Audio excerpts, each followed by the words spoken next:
भोपळा, गव्हाचं पीठ, जिरे, हळद, मीठ, कॉर्नफ्लॉवर, हिरवी मिरची, लसूण हे बारीक किसून दळून घ्यायचं आपण। हिरवी मिरची आणि लसूण आणि हे बारीक किसून घ्यायचं। याचे साल्टे काढलेले आहे बघू शकताय तुम्ही। आता आपण हे किसायला घेऊया आणि मग मळूया। भोपळा किसून घेतलेला आहे, स्वच्छ धुवून किसून घेतलेला आहे। गव्हाचं पीठ, लसूण, हिरवी मिरची दळून घेतलेली आहे। हे बघा, चवीनुसार मीठ, जिरे आणि हळद आणि कोथिंबीर। ही कोथिंबीर आपली आपण दुधी भोपळ्यावर टाकूया आणि हवेनुसार तुम्ही पीठ टाकू शकता याच्यात। हे बघा, हे बघा, तुम्हाला जेवढं पाहिजे तेवढं घेऊ शकता तुम्ही। हे बघा, चवीनुसार मीठ, जिरं, हळद आणि हे आपण मिरच्या आणि लसूण दळून घेतलेला आहे। तुम्हाला जेवढं हवं तेवढं तिखट तुम्ही घेऊ शकताय। हे बघा, जेवढं हवेनुसार तिखट घेऊ शकताय। माझ्या घरात स्पायसी लागतं जेवण म्हणून मी हिरवी मिरची जास्त घेतलेली आहे। आता आपण हे एकजीव करून घेऊया मस्तपैकी। हे बघा, मस्त मळून घेऊया पीठ। मस्त एकजीव करून मळून घेऊया पीठ। मग आपण दशम्या करूया,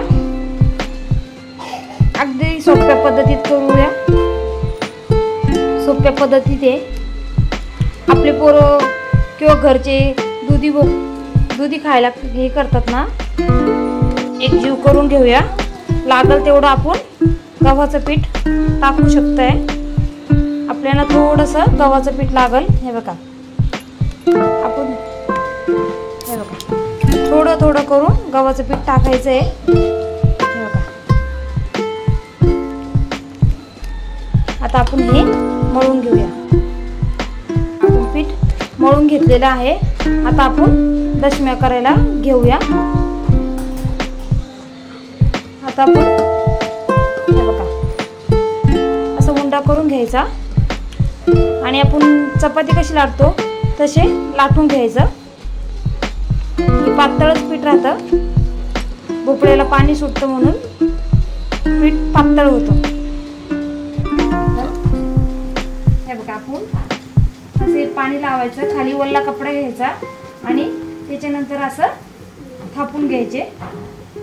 थोडंसं हात वल्ला करत राहायचा। हे बघा, छानपैकी थापले जात आहे। हे बघा, हे बघा मस्तपैकी। हे बघा, तुम्हाला हवेनुसार तुम्ही काय दशम्या तुम्हाला हे बघा किती छान गोल आलेले आहे।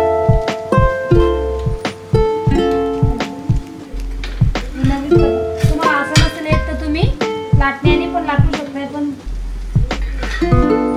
म्हणजे चपकोळीवाणी तुम्ही लाटू शकताय। हे बघा, छान पातळसं आलेलं आहे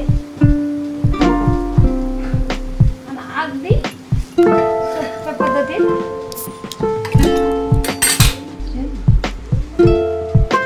हे बघा, असं अल्लाद कपडा घ्यायचा आणि असं अल्लाद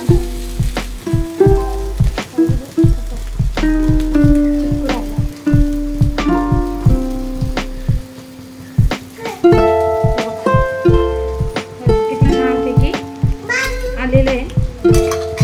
आता आपण तेल लावूया। आता आपण ते करून घेऊया।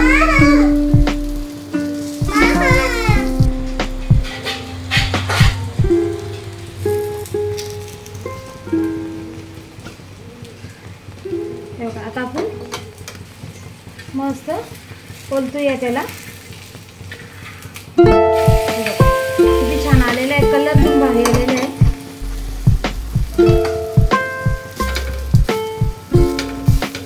हे बघा, थोडंसं मस्त भाजून घ्यायचं।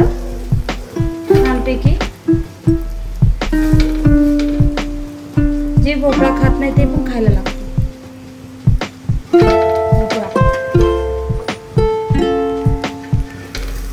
लहान पोरांना किंवा मोठ्या माणसांना त्यांना पण देऊ शकतो तुम्ही. जे खात नाही ॲक्च्युली त्यांना पौष्टिक खाणं देऊ शकता असं करून तुम्ही. छानपैकी आपला हे बघा फ्राय झालेलं आहे आपलं. याला दशम्या म्हणतात. गव्हाचं पीठ आणि दुधी भोपळ्याच्या मस्तपैकी किसून घ्यायचं म्हणजे घरच्यांना समजणार पण नाही आपण दुधी भोपळ्याच्या केलेले आहे. छानपैकी घरातले हातात पण हे बघा मस्तपैकी हे बघा. हे बघा आता आपण सर्व करून घेऊया. ही शेंगदाण्याची चटणी आहे. ती कशी करायची मी तुम्हाला नंतरच्या रेसिपीमध्ये सांगत. छानपैकी शेंगदाण्याची चटणी आणि लोणचं. हे बघा लोणचं. तुम्ही मिरचीचा ठेचा पण करू शकताय. मिरचीच्या ठेचाची रेसिपी मी तुम्हाला नंतर सर्व करून सांगेल मी दुसऱ्या रेसिपीला. हे बघा आपल्या दशम्या तयार झालेल्या आहेत. हे बघा आपले लहान पोरं पण खाऊ शकतात. दुधीचा भोपळा आपल्या घरात कोण खात नाही त्यांना असे छान छान करून घाला. लोणची संग किंवा ठेचा संग किंवा चटणी संग. मी त्याची रेसिपी तुम्हाला नंतर सर्व करून दाखवेल म्हणजे करून दाखवेल तुम्हाला. आणि तुम्हाला माझी रेसिपी आवडत असेल तर लाईक आणि सबस्क्राईब करायला विसरू नका. थँक्यू.